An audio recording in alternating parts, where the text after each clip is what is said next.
Take a look at your hands. Look at your reflection in the mirror. You are looking at a biological masterpiece that took 6 million years of brutal, natural selection to perfect. But here is a chilling truth that most people are not ready to hear. You might be among the very last generations of Homo sapiens as we know them. For hundreds of thousands of years, we played by the rules of nature. We hunted, we gathered, we fought for survival, and we died when our biological clocks ran out. But in the last century, we didn't just change the world. We broke the fundamental laws of biology. We created medicine to cheat death and computers to expand our minds. We have grabbed the steering wheel of our own evolution. We are no longer waiting for nature to change us. We are changing ourselves. We are moving toward a future where being natural will be seen as a disability, and being human will be nothing more than a memory. In this journey, we will travel through the next million years, from the first microchips in our brains to the final transcendence of our species into the fabric of the universe. This is the story of our death and our rebirth as gods. The first major shift is happening right now, within your lifetime. By the year 2035, you won't own a smartphone anymore. It will be inside you. The era of the neural interface is the beginning of the end for the individual. Companies are already moving past the testing phase of brain-computer interfaces.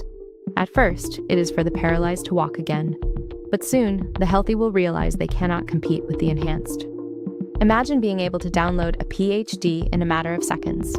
Imagine being able to see in the infrared spectrum or browse the entire internet with a single thought. But there is a terrifying catch.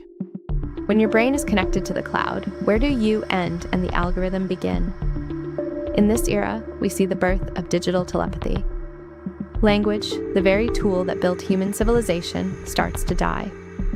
Why use clumsy, slow words when you can send a raw emotion or a high-definition image directly from your mind to another? We are becoming a network. The privacy of the mind is the first sacrifice on the altar of evolution. As we move toward the year 2100, we face a new crisis: the genetic renaissance. Evolution is no longer about survival of the fittest, it is about survival of the richest.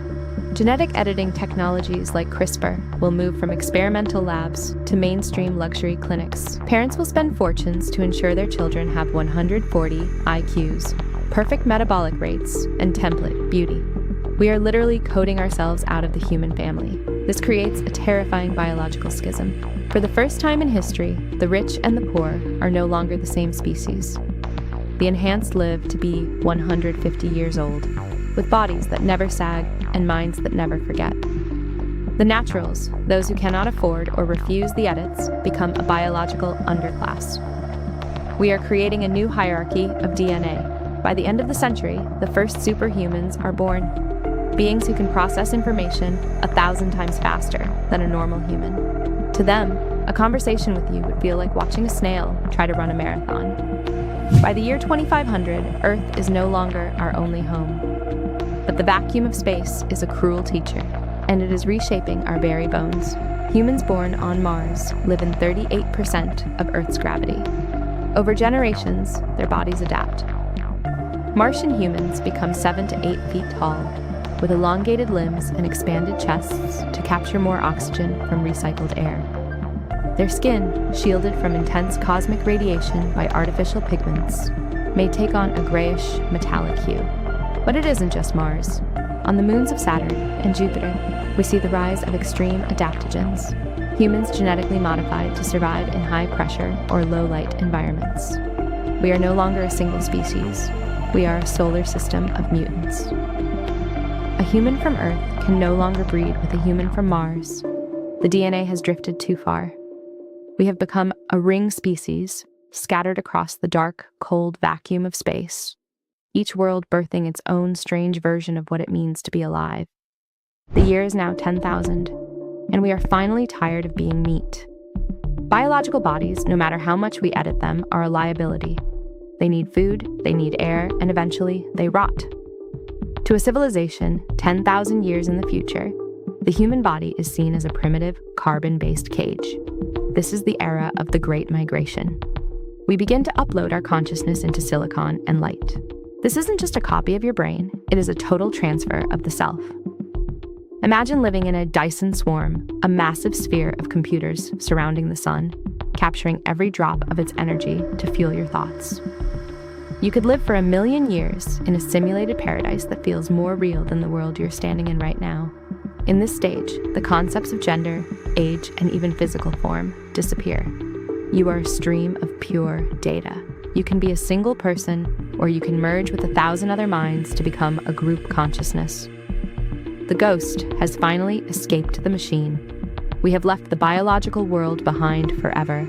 Fast forward 100,000 years. The descendants of Homo sapiens have become the architects of the galaxy. We have reached type 3 on the Kardashev scale.